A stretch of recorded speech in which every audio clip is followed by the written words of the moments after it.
자, 오늘 수업은 인식론적 세계, 세 번째 인식론적 세계 공부해보자. 인식의 선형 세계, 세상이 무엇으로 이루어져 있는지 생각해보는 시간이다. 도형으로 살펴보면 지난 시간에서 존재와 반존재 공부했고, 의지와 반의식 공부했고, 이번 단원에서는 인식과 반인식의 선형 세계에 대해서 공부할 거야. 자, 오늘은 인식과 반인식의 선형세계 중에서 인식의 선형세계 이 부분에 대해서 공부해보자.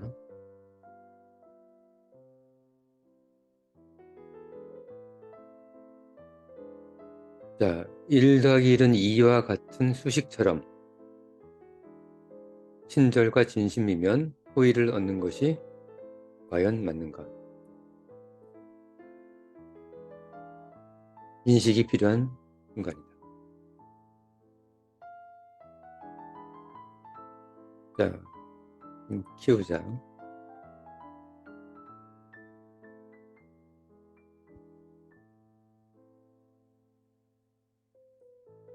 오늘 갑자기 세상이 무엇으로 이루어져 있는지 궁금한 사람에게 인식의 선형세계, 사물의 원리를 파악하며 그 사물의 원리로부터 삶의 원리를 인식하기 위해서는, 그렇지? 사물의 원리만 알면 의미가 없지. 사물의 원리로부터 삶의 원리까지 우리는 알아야 한다.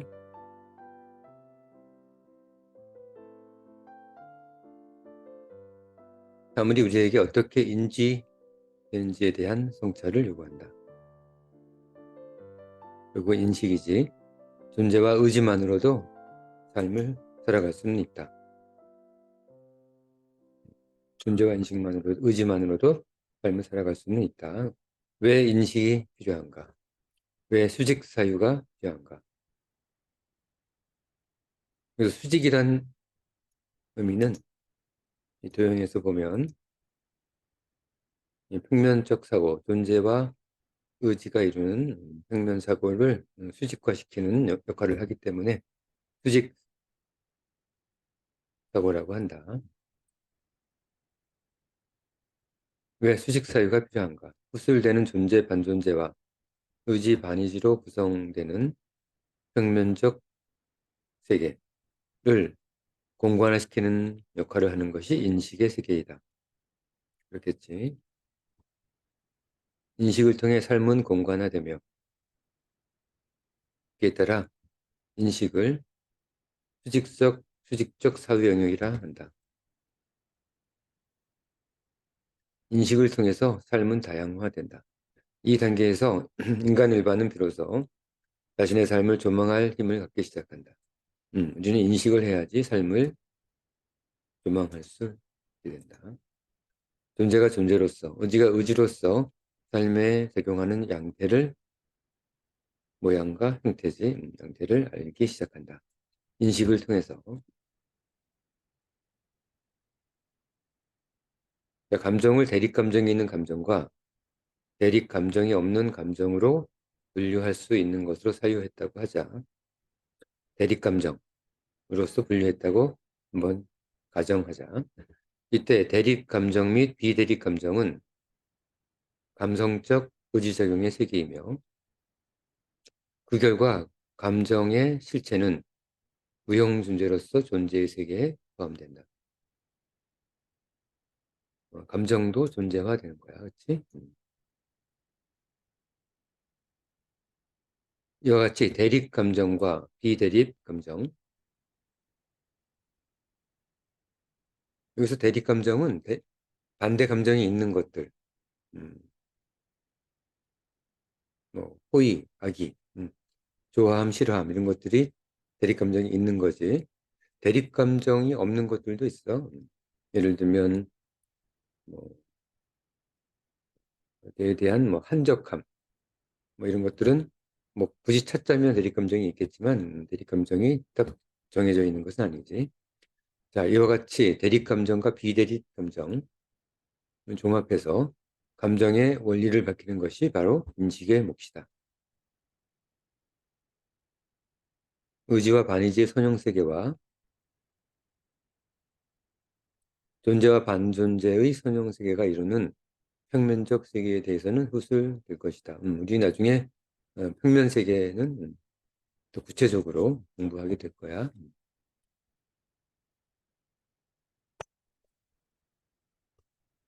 내가 유일하게 아는 것은 소크라테스의 말이지. 내가 아무것도 모른다는 것이다. 인식하는 치유적 쾌락주의. 인식하는 치유적 쾌락주의.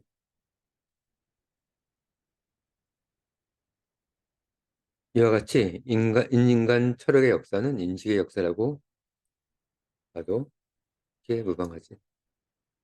무방하다. 크게 다르지 않다.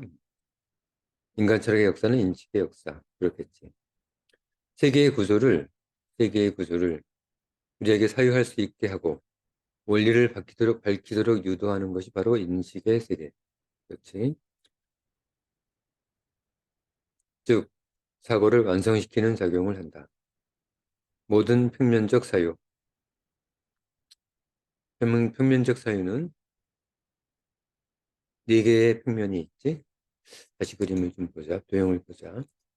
평면적 사유는 의지와 존재의 평면, 의지와 반존재의 평면, 반존재와 반의지의 평면, 존재와 반의지의 평면, 네 개의 평면으로 구성되는데 인식과 반인식에 의해서 공간화되겠지.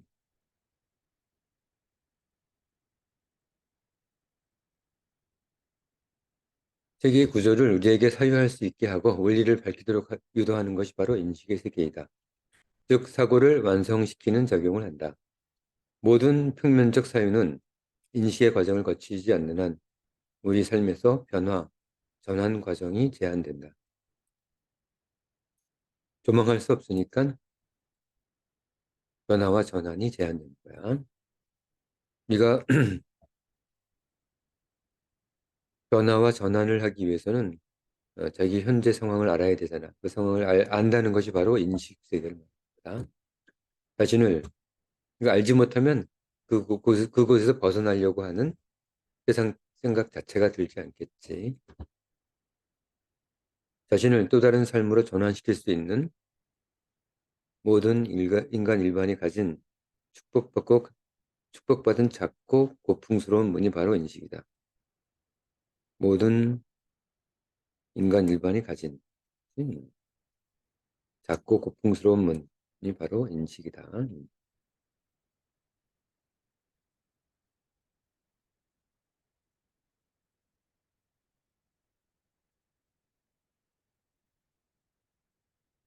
수학적 논리사고 1 더하기 1은 2라는 명제 속에는 1 더하기 1이 가지는 존재의 선형세계와 1 더하기 1이 무엇인지에 대한 사고를 가지려는 의지의 선형세계가 존재한다. 그치? 1 더하기 1이 무엇일까? 여기까지만 딱 했을 때 이게 뭐지? 이런 생각이 들고 1 더하기 1이라는 존재와 이게 무엇이지? 라는 의지가 생기는 거지. 그러나 이로부터 1 더하기 2는 3이며 2 더하기 2는 4라는 것을 유도하는 계산 원리를 이끄는 것은 인식의 세계를 통해서이다. 물질의 원리에 대한 인식은 일정 부분 가능하다. 그러나 이런 수식이나 물질의 원리는 가능하지만 삶의 원리를 아는 것이 가능할 것인가? 우연성의 연속인 삶을 인식하고 그것으로부터 법칙을 발견하고 미래를 예측할 수 있겠는가? 우리 삶을 예측할 수 있겠는가? 수식처럼 결국은 누구나 대부분 그러하듯이 몇 가지 변명을 말하고 숲속으로 숨어버리는 것은 아닌가?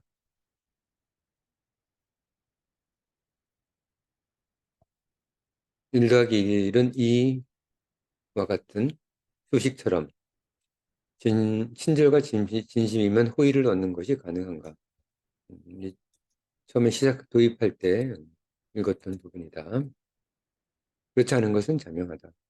친절과 진심을 다 해도 뭐 호의를 얻을 가능성은 높겠지만 그렇지 않은 경우도 얼마든지 있어. 친절이 통하지 않고 진심이 통하지 않는 경우도 많지.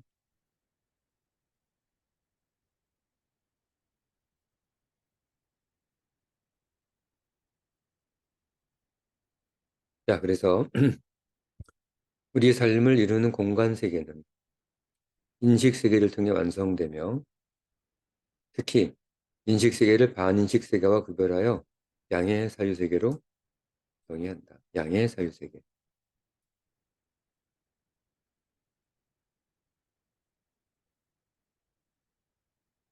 그럼 반인식 세계는 음의 사유 세계겠지.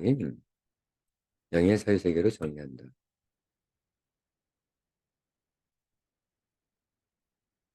인식 세계가 포함되지 않는 세계는 수평적 세계이며 아까 네 가지 수평적 세계 우리 공부했지. 인식 세계가 구현됨으로써 수직적 양의 사유 세계가 확립된다. 수직적 세계 인식은 자신 삶의 현재가 존재와 의지의 세계 속으로 어떻게 의지 세계 속에서 자신 삶의 현재가 존재의 의지 세계 속에서 어떻게 방어하고 있는지를 인지시킨다. 그래서 우리는 변화와 전환의 공간이라고 하는 거야. 인식이. 자기가 방어하고 있는지를 알지 못하는 거지 인식하지 못한다면 삶 속에서 그렇게 중요하지 않은 것들에 대한 욕망, 집착, 그리고 그들이 우리 삶에서 차지하는 위치에 대한 수직 세계로부터의 조망은 수직 세계로부터의 조망. 중요한 얘기다. 우리 삶을 인식을 통해서 수직 세계로부터 조망하는 거야. 조망은 집요한 그들에게서 욕망과 집착이지. 그들은 우리가 벗어나도록 안내해 줄 것이다. 그러니까 인식의 중요성에 대해서 얘기하고 있다.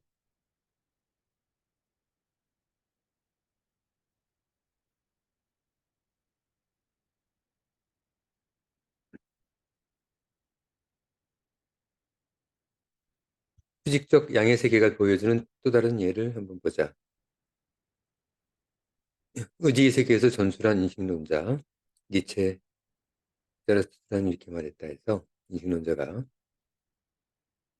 달아나라 나의 벗이여 그대의 고독 속으로 사납고 거친 바람 부는 곳으로 라고 말한 것은 어떤 의미인가?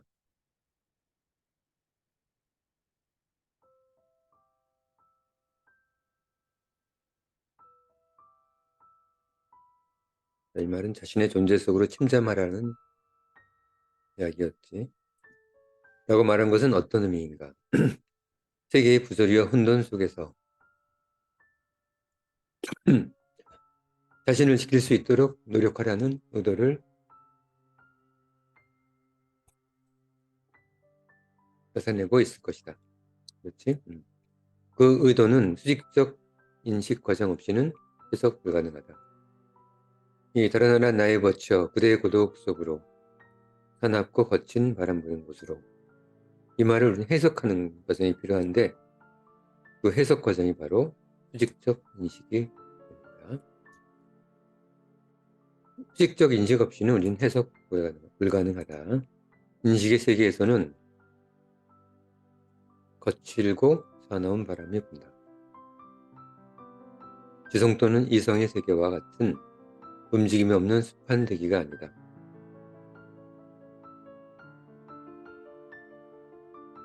자신 삶의 존재 상태와 의지 상태에 따라 끊임없이 변화하는 사육풍이 폭풍이 인식이다. 자, 한 번 더 읽어볼게, 선생님이.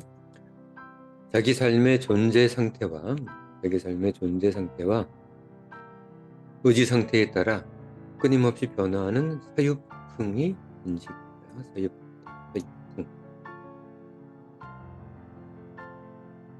물론 흔치 않은 경우지만 존재와 의지에 크지 않은 평정으로부터 인식의 세계에서도 미풍이 불 수는 있다. 존재와 의지 세계에서